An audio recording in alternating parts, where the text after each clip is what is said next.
Well, welcome everyone to the Mediumship Show with me, Mike Cavalli, and a big thank you also to the New You Network for having us on their broadcasting system. So, on today's show, we're going to be looking part two at the mechanics of mediumship.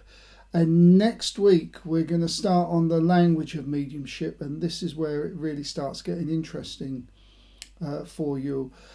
Please, if you feel inclined, comment, ask questions, whatever you feel. Let's see if we can get you interactive with all of this. So once again, also I wish to remind you, this is not a psychic call-in. We don't do relationships, finance and careers here. We're here to learn about evidential mediumship, proof that we do actually survive the earthly body. So, having said all of that, first of all, I'd like to just recap on last week. The few things that we went through last week. The first and most importantly was leave your logic at the door and collect it on the way out. The reason for this is that, very briefly, I'll recap this for you. If a question was asked by your brother, your friend, your mother, or your boss, or your wife or husband, the response you give would be proportionate to the person you're talking to. So you might answer the question more respectfully and more thoughtful if you was answering it to your boss or your mother or your wife. With your friend, you might be a little bit more liberal, but with mediumship, you have to give what is given.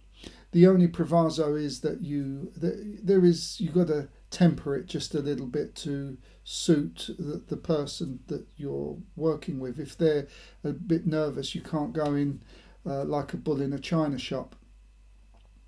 So offer no resistance. One of the really big pitfalls of mediumship is to resist the message that's been given. So no matter how bizarre it is, no matter how crazy it might sound to you, it might mean everything to the person that you're giving the reading to. So the thing to do is, with practice, you get more confident and you once again learn the information, you learn the language of mediumship, how things are delivered to you. So it may not be completely black and white. They might be showing you something, a picture, with the intention of it meaning something else and not specifically the picture, but that is something personal that you'll develop. Fail to prepare, prepare to fail.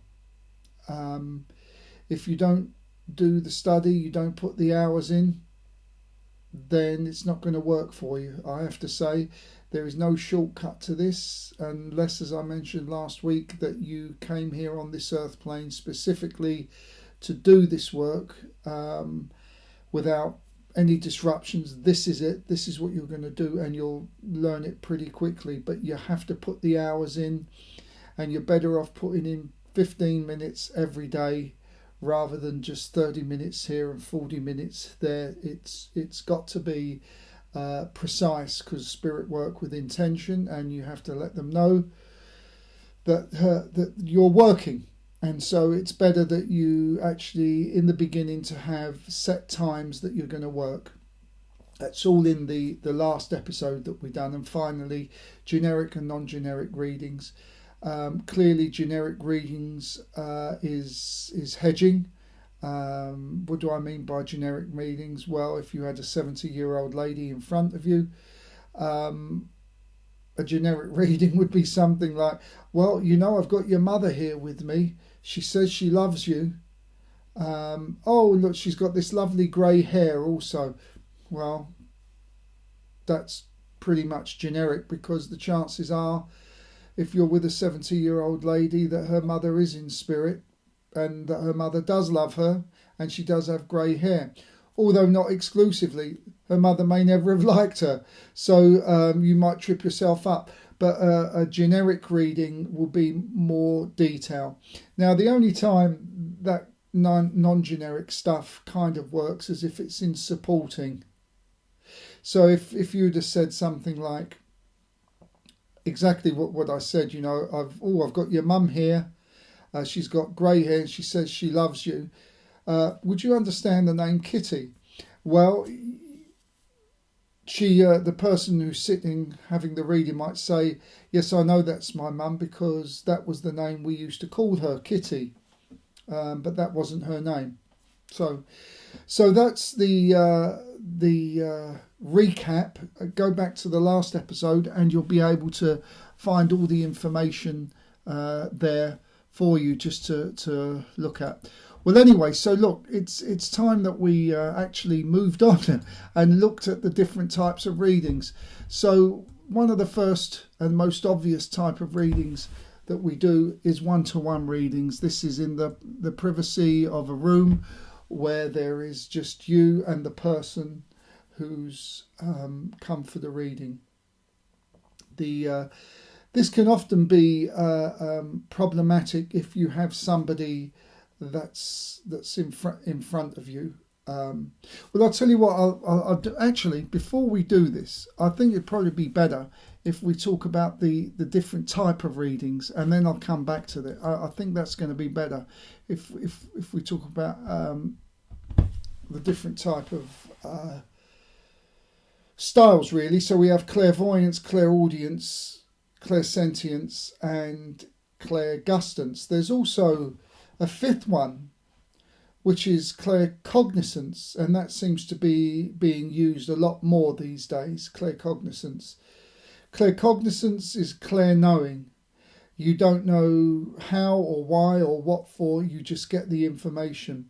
And it seems more and more today that people are getting this information. They call them channelers these days.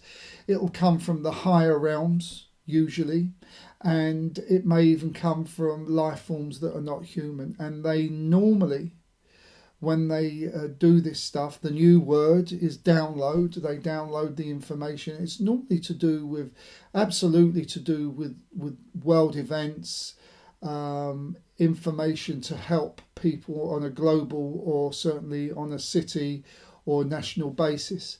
That's claircognizance. It's not exclusively that way, mind you, but an example of a more earthly claircognizance experience would be you'd be driving home from work as you normally do, and for no apparent reason you just took a different route home at a certain point. You get home, the radio's on, you got the news, and they do a traffic report and they tell you that the North Circular Road, there was an accident there, so there's long delays. And of course you normally take the North Circular Road. So this is claircognizance. It could be clairvoyance, where spirit is giving you the information what to do. But if you're not thinking about it, it's most likely to be claircognizance, simply knowing. So clairaudience, clairsentience, and clairgustance are the other ones. Let's start with clairvoyance. Clairvoyance is clear seeing. I think we're all familiar with that phrase. Clear seeing in the sense that you see the information with your mind's eye. So in other words, a guide or a loved one will give you the information and you'll see it in your mind's eye, not actually physically. And it could be a still, a photograph, or it could be a movie. If it's a movie, it tends to go very, very fast. And one of the things I tell people when they're in the circle with us, if they say it's too fast, there's too much information and we have to slow it down. And what we do is just pick one piece of information from that movie. So as it goes along, just pick out something, pick out a man or a woman. And once you pick that person out, the movie slows down and you then start to do the reading. The other way they do it is just to give you a picture. But it really depends on the circumstance. They'll try everything to make it easy for you, but there's no guarantee that they'll give you a picture or that you'll actually see them standing before you. I mean, that would be quite daunting, really. You do tend to see spirit standing before you in a kind of way. If you're doing an evening of clairvoyance, for example, and you've got a congregation in a church, or it's an event, the person you're speaking to, quite often you will see very briefly the spirit face of the person you're connecting with will just glide past them. That's called transfiguration, and it's actually something that some physical mediums do. Other times you might just see their face change, the person in the audience, their face change slightly, which would give you an indication that something is going on. Certainly you'll start to see shadows on the walls. If you know what you're looking for, you'll see shadows on the walls of people, and you'll know that this is spirit that's drawing close, because there'll be all shapes and sizes. And so that's really quite an interesting experience. So this is clairvoyance. You see it in your mind's eye, and it's there. For me, as an example, while I'd be talking to you now, if it was clairvoyance, they would throw it up there and I would see it in my mind, and I'd also kind of see it just in front of me as well, so I kind of see it twice. But as you develop, you'll find your own technique. You'll learn that there is no one way. There's nothing cast in stone here with this learning of mediumship, I'm afraid. So as with the language of mediumship, it's your own language that you'll be learning. So we can move on now, and let's move on to clairaudience. Clairaudience is exactly the same. You hear it with your inner ear, within your mind's ear is, I guess, a way of putting this. Sometimes we do hear physically. It takes a lot of energy for spirit to hear it, and many people will hear a loved one who are not mediums. They'll just be cooking or doing something, and you will swear you heard mum's voice or dad's voice. Well, you did. And then because you had this knee-jerk reaction, it threw the vibration out and you can no longer hear them. They haven't gone anywhere. They're still there. If you do want to hear them again, you've got to train yourself when you hear them to not have that knee-jerk reaction, but to say, well, hi, mum, hi, dad. And this keeps the frequency pretty much the same. And if you get practice at it, they might be able to sustain a few more words as you progress. But in terms of a reading, you will hear it within your inner ear. How do you hear this? Well, as I'm talking to you now, I would get the information in my ear, and it'd be completely different to me thinking this. An example, when I do an evening of clairvoyance and I do an address of some sort, quite often as I'm talking like I'm talking now, I will hear, come on Mike, enough's enough, let's get on with it, you've said what you've got to say. And you hear this kind of thing going on in your ear, and there's no way I can speak to you now like I'm speaking and have another thought going in my ear. So again, if you're doing an evening of clairvoyance in front of a congregation or an audience, the chances of you hearing a voice will be higher, will be stronger. Certainly you might hear some cracks and bangs and knocks and all kinds of things going on like that. But this is a clairaudience, and that will be probably one of the foundation tools that a guide will use with you. Not exclusively, but it's normally clairvoyance, clairaudience, or clairvoyance, clairsentience, something along these lines. Everyone's different, so don't worry what anyone else is doing. Well, let's move on to clairsentience. Clairsentience is feeling. When you give a reading, what can often happen is that you will take on the mannerisms of the other person, particularly in a one-to-one situation.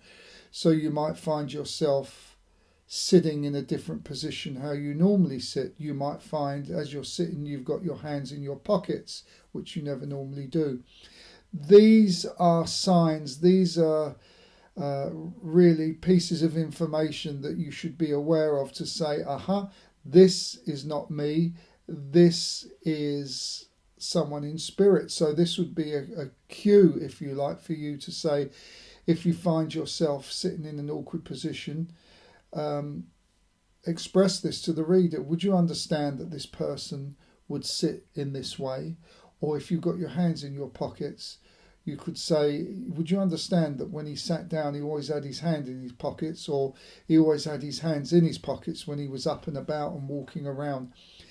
From there, once you said that, you might be shown with his hands in his pockets and rattling his coins. This might be pretty a predominant thing in terms of a reading, because people who rattle the coins in their pockets quite often drive everyone else mad who's around them. And so if you do see this, don't think this is your imagination. So there you are with clairsentience. You would quite easily build up a lovely link by saying, would you understand that he always had his hands in his pockets, this fella, and he always rattles his coins, and it would drive people nuts. So you see, you can start to build up a link with this kind of thing. Certainly, as I mentioned, if you're doing this in an environment where there's a lot of people, the opportunity exists for you to physically hear it with your physical ear. That's clairaudience is good, but certainly it's something that is something that you should really look at. I got confused with clairaudience because I did have someone whispering in my ear there. So I go back to clairsentience, and I wish you wouldn't do that.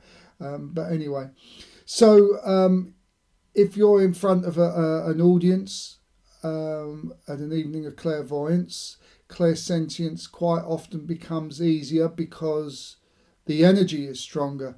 So they might also give you the feeling of the heart condition that this person had, or breathing condition.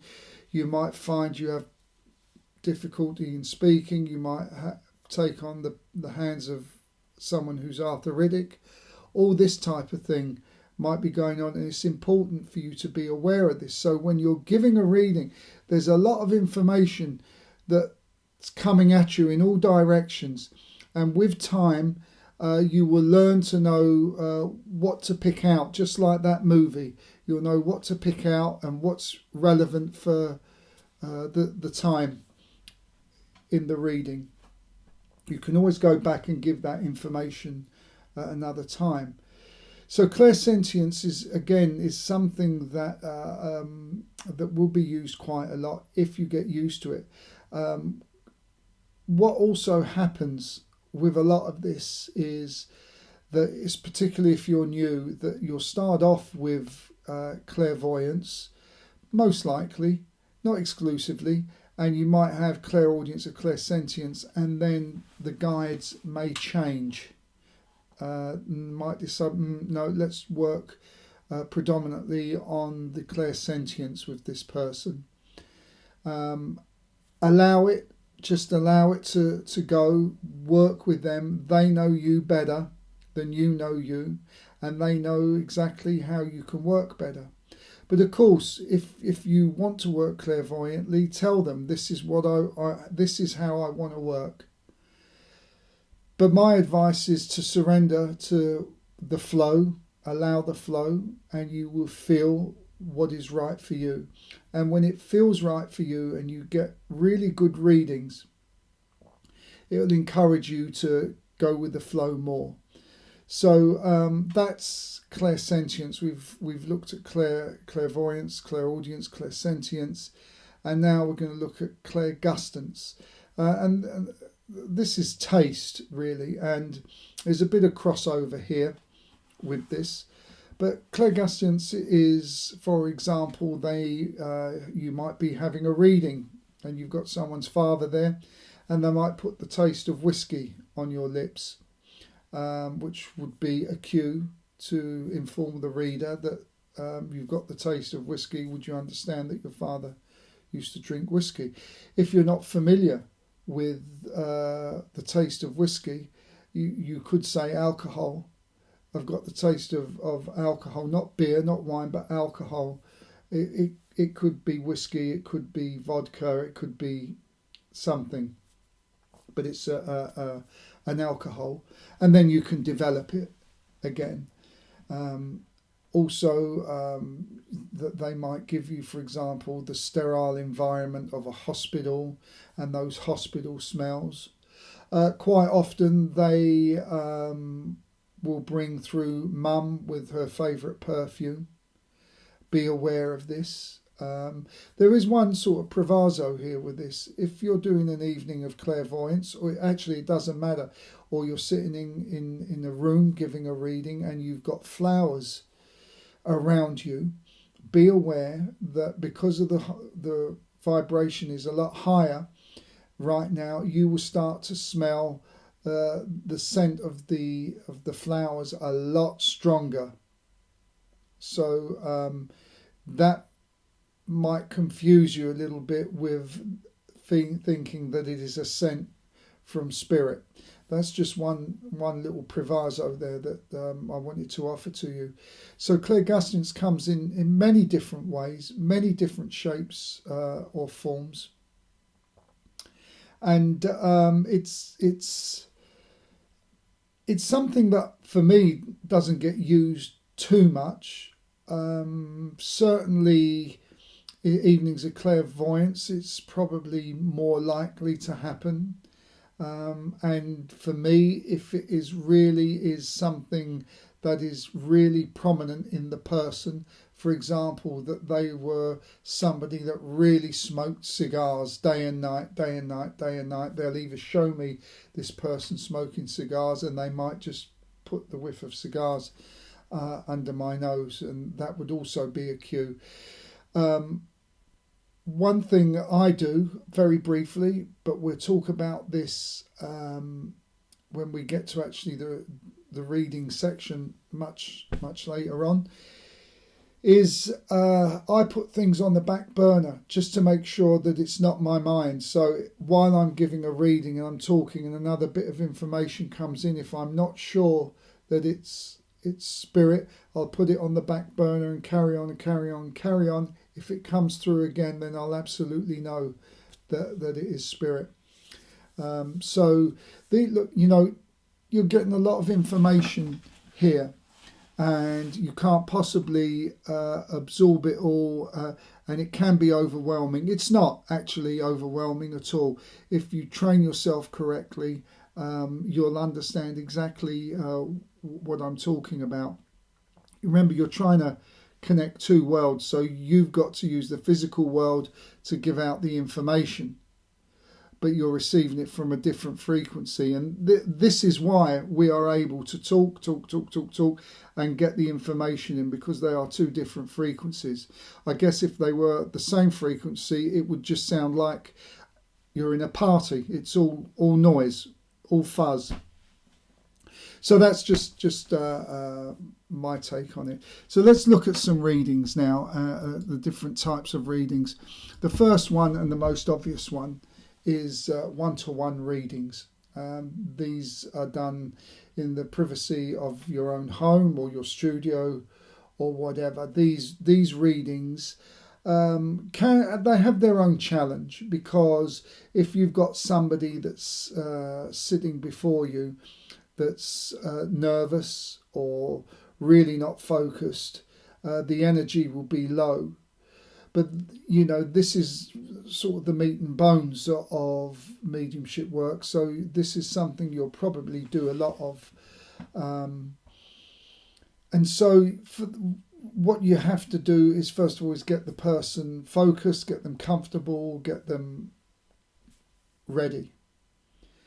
And once you start the readings, these one-to-one readings, the energy, it's a three-way conversation between you as the messenger, giving the information to the sitter, with the information coming from the spirit world. So it really requires, and when you do your training, to get the person who you're giving the reading to, they have to use their voice. Yes, no is fine. Yes, no is fine. But they need to hear the voice, the power of the word. One-to-one readings, when we get into the language and mediumship next time, I'll explain how you build up a pattern, like from a blank canvas that you start to fill, you start to colour. What I would say to you is, with all these readings that we're about to look at, if you're practicing with family and friends, choose wisely, because many family and friends will willingly do it but won't be so interested, and you might not get the benefit of a reading if you're doing it with family and friends. I have found that you're better off doing it with total strangers and just tell them you're practicing. They'll usually be really, really accommodating. So a one-to-one reading is very important. And again, I'm going to go into detail about how to prepare a reading for somebody when it's a one-to-one reading. And so let's move on. We got here phone readings. These are becoming even more popular now. They're not for everyone, because some mediums either don't like the energy, can't connect very well through a phone reading. It could be the distraction of the phone. Actually, you know, a phone reading, one-to-one reading or whatever, the energy's still the same. That's for sure. It just might not be your forte. It might not be something for you. But one thing is very good about a phone reading, and again, I encourage you all to do as much of this as you can, is that you cannot see the person to get cues. So what do I mean? So you give the person a reading and you don't know any facial expressions. So this is excellent to train the mind not to get the monkey brain going again and thinking, oh, she might not have said yes, but there was a nod of her head and a little smile. But that isn't evidential mediumship, and you shouldn't be looking at that. You should just be focusing on the information that's given. And this is why phone readings are really good, because you cannot get facial cues. And this is excellent practice. Again, it's something else I do quite a lot of, actually. Every day I do this type of work, and sometimes texting, which I'm not particularly keen on, but there you are. That's just the way it goes. So phone readings is a different energy. You will see between one-to-one readings. One-to-one readings is a very personal energy that you got with the three-way. I find with a phone reading, even though it's me, spirit, and the person we're giving reading to, I feel very much more connected with the guide than I do the person. When it's a one-to-one reading, there really seems to be this Holy Trinity, as it were. So, email readings, again, even more popular, and this, for the same reading as phone readings, is excellent because the person is not there in front of you. Now, this is not a three-way conversation. This is really between you and the guide. And an email reading, all you really need to know is a couple of things from the person who wants the email reading. You know, it's no good getting too much information. Can you do me an email reading? I really love to hear from mum. I really love to hear from dad, and da da da da da da da da. Well, straight away, unless you can control your mind, the monkey brain kicks in, and straight away you'll be looking for mum in the spirit world. I often find it's better if somebody says, can you do me an email reading? I'd dearly love to hear from my loved ones. That's it. Because now you haven't got any preconception. Oh, she'd like to hear from Dad. Now you have to simply write down what's given, and that's it. And so how do we do an email reading? Well, there's a couple of ways of doing an email reading. For me, it varies. Sometimes I just write some words down that come to my mind. So it could be lady, book, ice cream, music, and then I start perhaps writing a sentence, and then I'll write another sentence, and then when I've put all this together, I'll look at it, and I might say, where does the ice cream come into it? And then you'll get this connection, and either the ice cream will fall into one of these sentences that you've written, or it won't, and it's okay to leave it out. And so you end up building up this picture this way in simple words. Just do it word, word, and then start to do short sentences. Old lady, beautiful flowered blue dress, and as you see, you look, I would say about 80 years of age. She just smiled, and you write this all down, and maybe she's handing you something. Maybe she's handing you a bowl of fruit or something like this. Maybe you can smell bleach, and maybe she's showing you her hands, how clean it is. So you write clean hands, smell bleach. And so you can build up this story. I have an elderly lady here with me right now, and she's showing me her hands. They're very clean, and there's the smell of bleach that comes through with this. So either she used to work as a cleaning lady, or she kept her house and her kitchen very clean. And so that difference between worked as a cleaning lady or kept the kitchen clean will become more apparent as we go on when we do further that part of the reading. So this is good because it's blind. There is absolutely no way you can take any voice or facial cues from anybody. It's you and spirit. That's it. And there's nothing else. You have to do it. Don't overthink it. Don't let the monkey mind take over. Hopefully we'll be able to do this when we get to do a reading.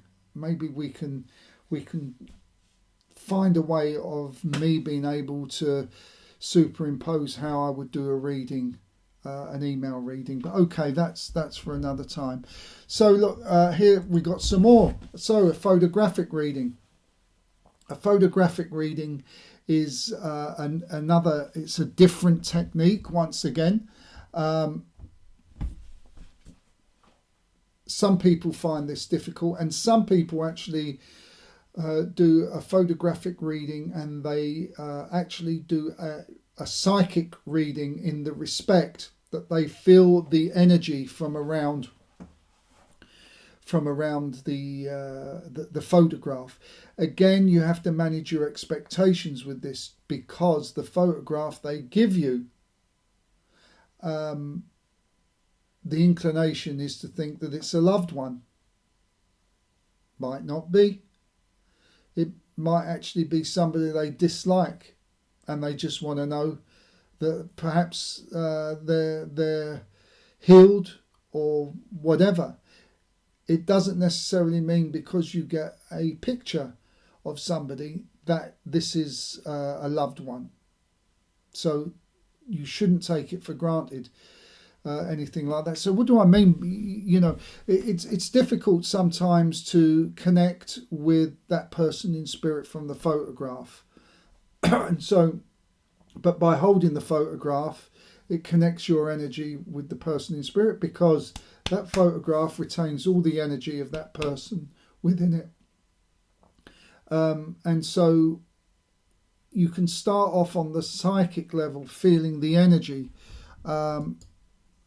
Let's have a look here and see if I can find a photograph for you. There we are. Oops, let's close these down a little bit. So look, here is a photograph. What I want to express here is how to not do a reading from a photograph. That's probably going to be the best place to do this.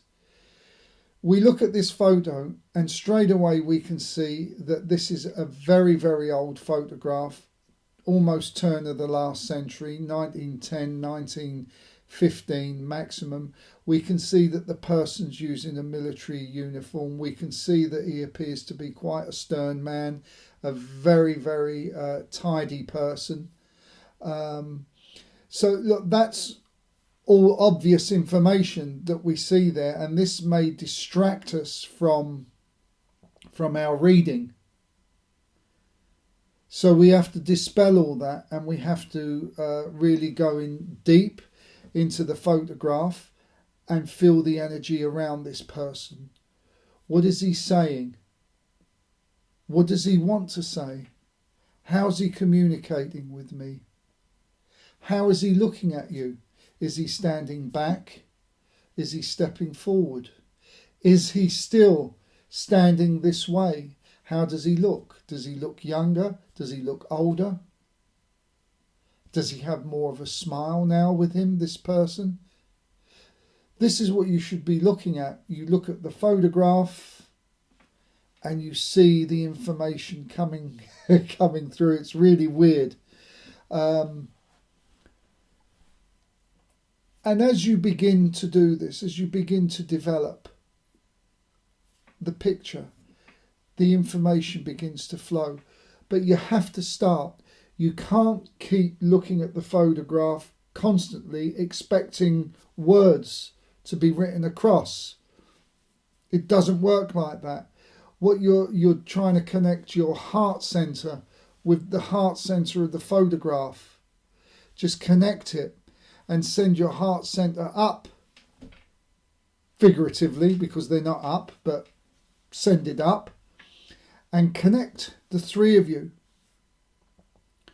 and see what happens. See what he wants to say. See how he comes through. It will be slow at first, but eventually he'll come through.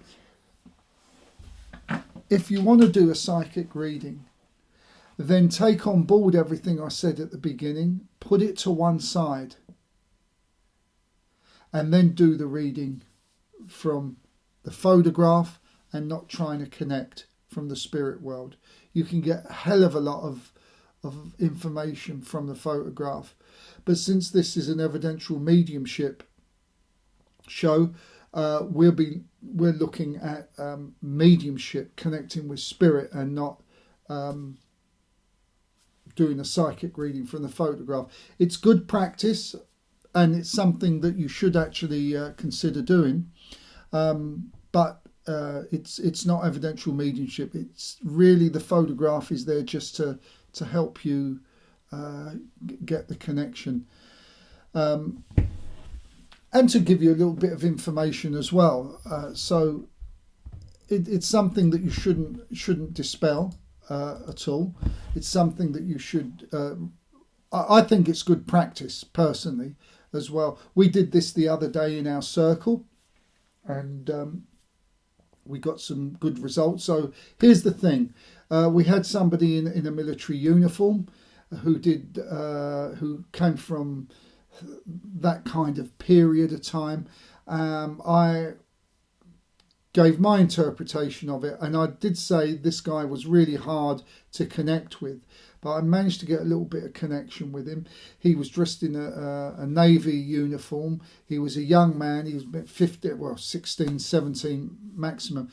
The first thing that come through was that I saw loads of men in the water, and I saw the ship, and they showed me the ship, and it had like 2 or 3 funnels. I couldn't see it very clearly.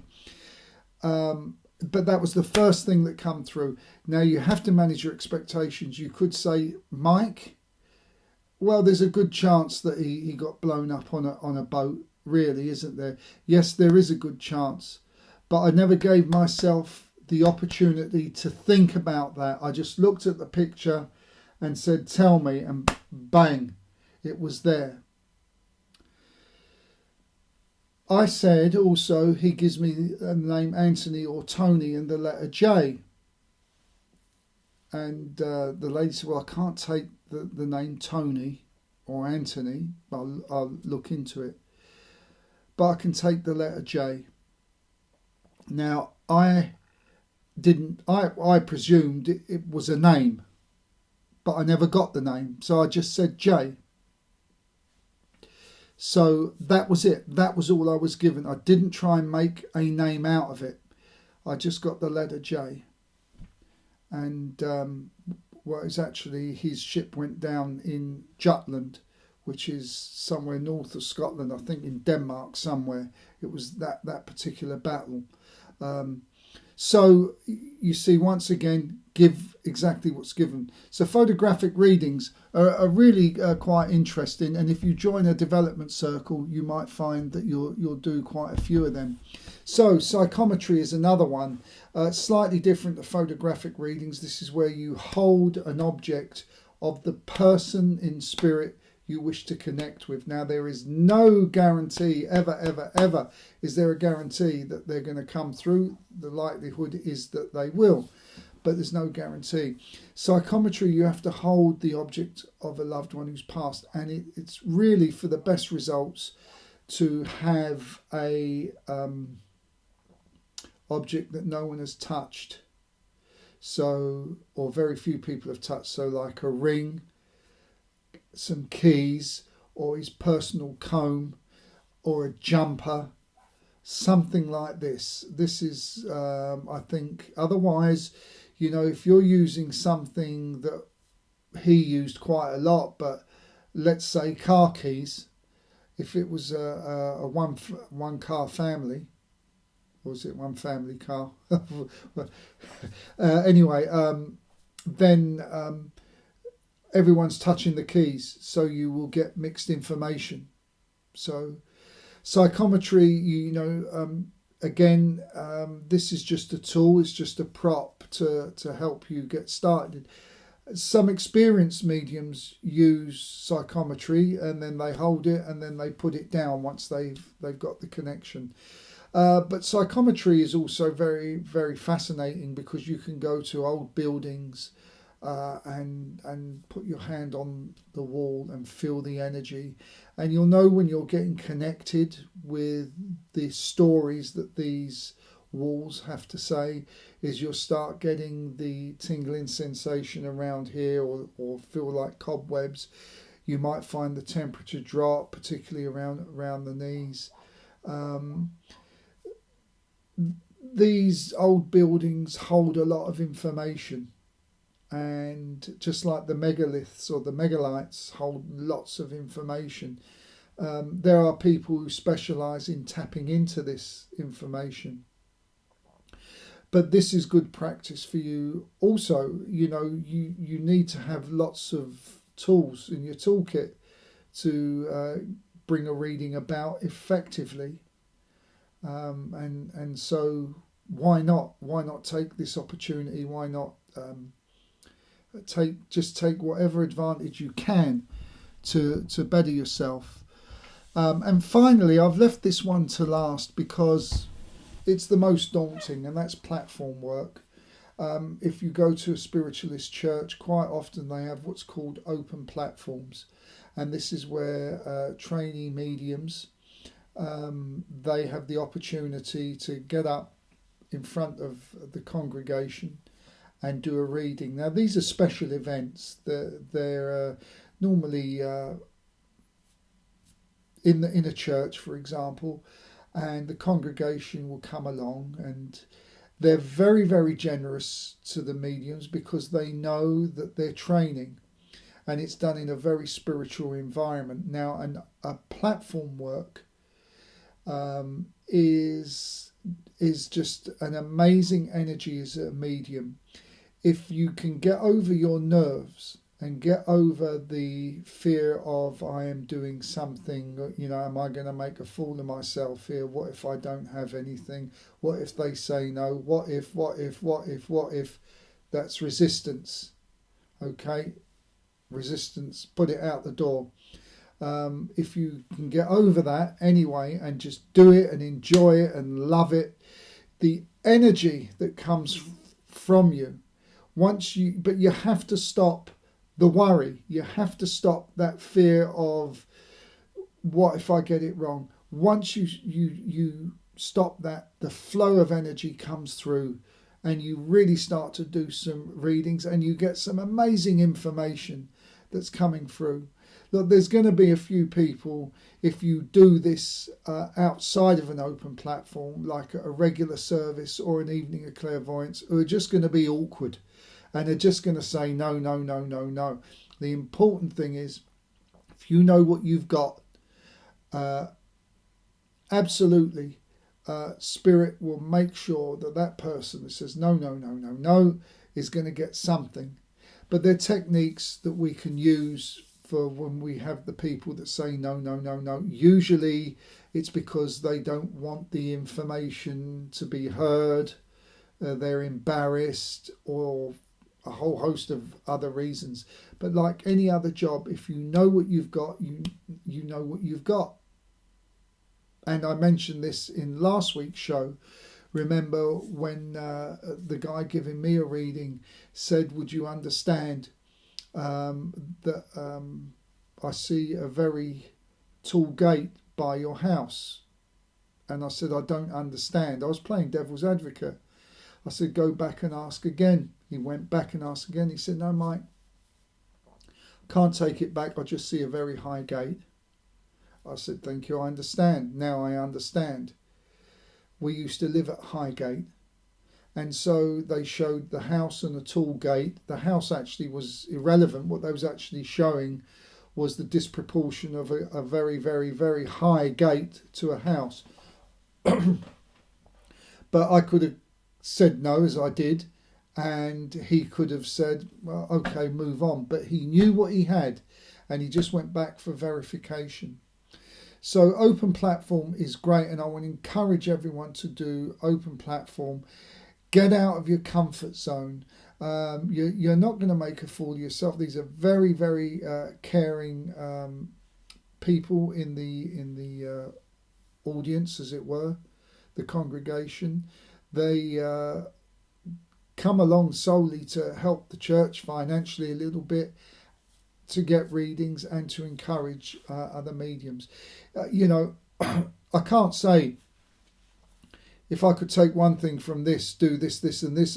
You've got to do them all. If you really want to be a good medium, the advice is to do it all. So that's where we are with that today. Next week, we are going to look at the language of mediumship, hopefully a little bit more. But, before we go, I think I want to talk a little bit about healing, because I think it's something, as a medium and a healer, I use the energy from Spirit and the energy from my higher self that's in there with me. And I think it's also a really good tool, because you really do connect with the source, as it were. So I'm going to look at doing a show on healing at some point, but I think right now I want to just... I spoke to my colleague today, Marla Goldberg. You may have seen us earlier doing our meditation, our bi-monthly meditation, and she's a healer. And so I really just wanted to ask her about the psychology of healing before we get into this, because there's spiritual healing, faith healing, there's all kinds of healing, but there's a psychology to healing, and this is something that she knows about. So I'm going to I had this conversation with her earlier, and this is what she had to say about the psychology. We are recording.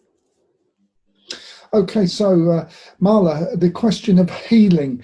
There's different models, different modalities: spiritual healing, faith healing, Reiki, crystals, all of it. But really, like pharmaceutical drugs, they only work if you accept the healing to work. So the first part of healing is really the understanding that you want to get healed, because perhaps a lot of people don't fully understand that they have to be really active in the healing process. So there's a psychology. You're a partner. You're a partner with the healer.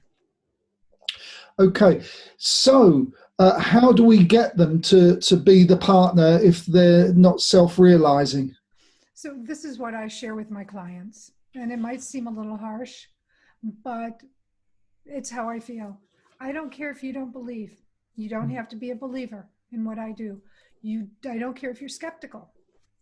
It's okay to be skeptical. But what you need to do is be open.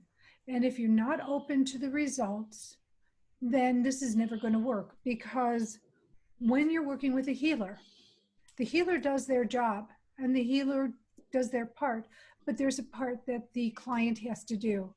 This isn't like, do it for me and it's all woof, like Bewitched, boom, it's taken care of.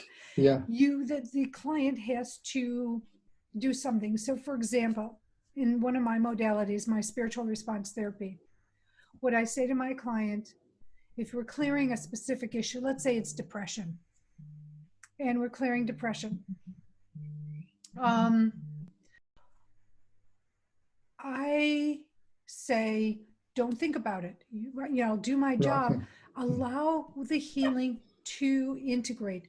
Allow the energies to work, and shift in you. But if you're going to immediately go, well, am I not depressed anymore? Well, you bring yourself right back to where you were. And here's the thing. You can't blame the practitioner. It is the responsibility of the client to do what the practitioner says. If it's go home and drink a lot of water and take an Epsom salt bath, please follow the guidance. They're not telling you to do this to make your life more arduous. They're doing this because the Epsom salt will help clear out the negative energies and help relax you and help your organs. Drinking your water helps flush you out. There's a reason that's said. If someone says, don't think about the issue, if you feel it creeping in your mind, occupy yourself doing something else, follow that guidance. They're not telling you this to hurt you, harm you. They're telling you this to help shore up and support the work they just did, because everybody wants the work to work. Does that make sense? Yeah, it does. And it isn't a meal ticket. The person wanting healing has to actually work at this in the sense of that they've got to understand that they are part of the process. And of course, you mentioned there, don't think of the problem, I think you said, but immediately you say don't think of it, you think of it. Of course, but here, I'll give you an example. I spent an hour with a client, which is an unusual thing for me, but she had an unusual situation, and she had an illness, and because of the illness, she was in deep, deep depression. And what was amazing is that the day comes, we're working together. As we're working, it's like, how are you feeling? I'm feeling lighter. I'm feeling better. I mean, she was feeling the shift of the energy, right? Yeah. And then at the end, and I go, well, how are you doing? The immediate question was, well, did you clear the depression? Well, right there and then I felt it go wham, right back. And the thing is I went above and beyond the scheduled time. I gave her an hour. So I gave her 2 hours for the price of one. And and all of these caution signs, I told her all these caution things the day before, so that it wouldn't do what you just said, that the moment you said don't, that's the immediate thing you go to. It was don't do it. And but it was like, how are you feeling? The thing you say is, I feel great. I feel better, and then you just rest and let it integrate and give it a chance to work. But, like even when you have a surgery, a physical surgery, you still have to heal. You still have to give they might have gotten out let's say it's malignant, the malignant something or other, Yeah. but you still have to wait, and there's a wait and see, and Yeah. you need to be open to what's going to happen.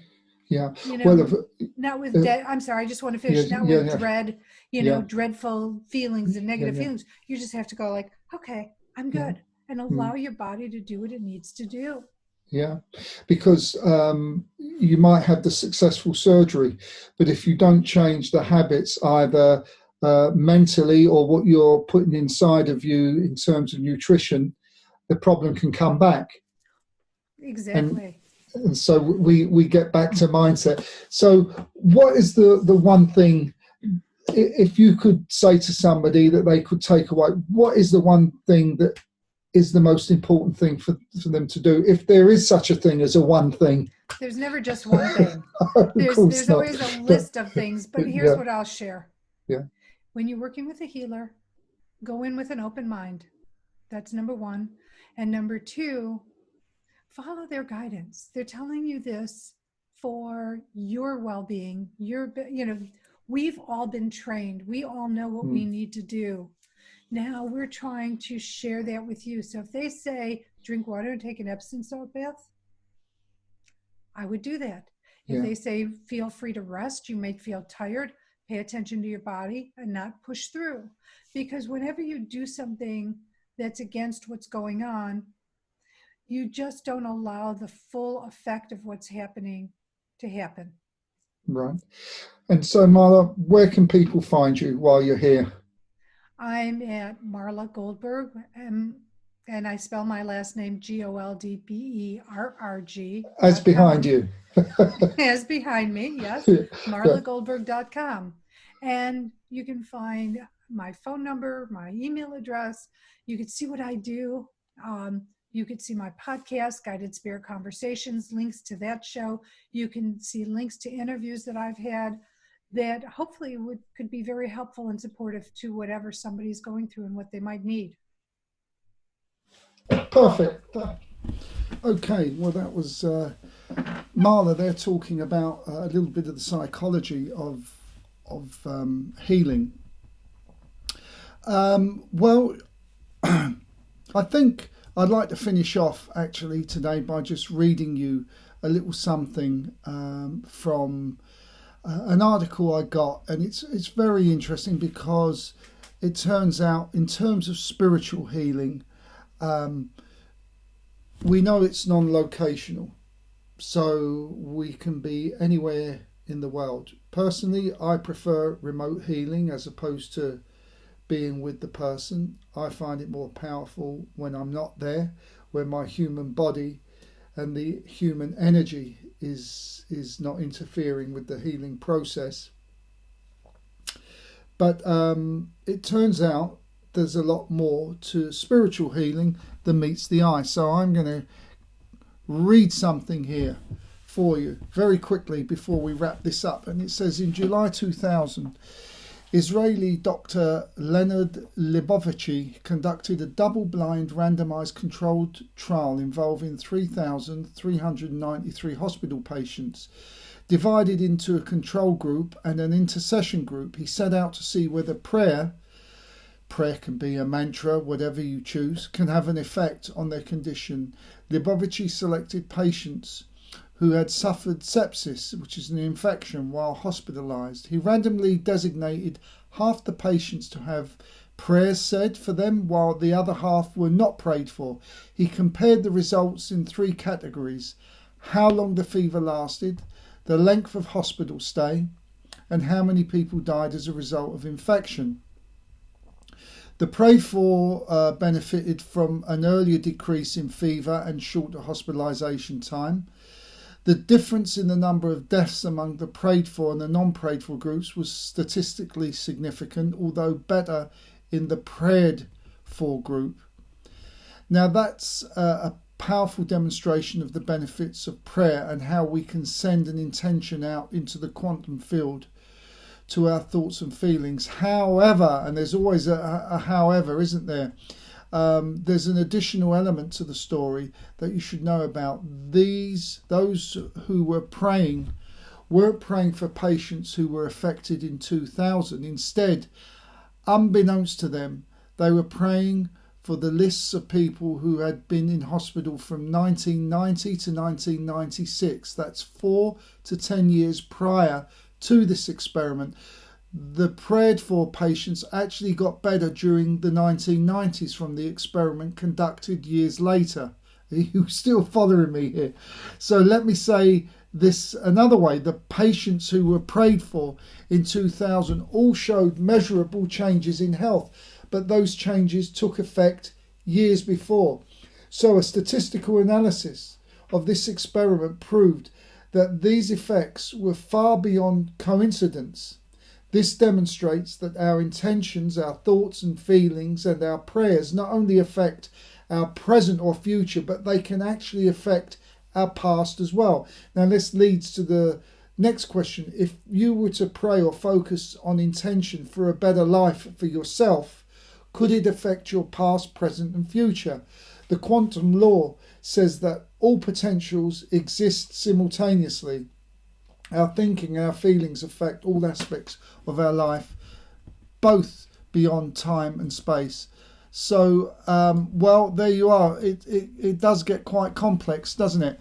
But anyway, we do the healing and results happen. That's very, very clear. And any medium that wishes to do this, that wishes to be a medium, should also get involved in healing, I think, because this will help connect you even better with the spirit world. I've found it's a great benefit to me also doing the healing work. I enjoy the healing work equally as much, actually. So again, if time is short actually for you, but you want to do mediumship, perhaps you might want to start leaping in with healing. One of the girls at our healing group, she always gets her clairvoyance through healing. So this might be a way for you to start. But anyway, look, that's about it for now. That's about it for this week. We've sort of gone over our schedule, as it were. So I'll be back next week. I'm going to be talking about the language of mediumship. This is where we get to the meat and bones of it, the interesting stuff. So until then, what I'd like to do is wish you, it's Saturday night here in Europe. So if you're stateside, I wish you a great rest of your day. I wish you a great Sunday, and I look forward to your company real soon next week, either through the new UTV network, or you can find me back here again on Facebook Live. But this is Mike Cavalli signing off, saying bye-bye for now, and I'll see you all real soon.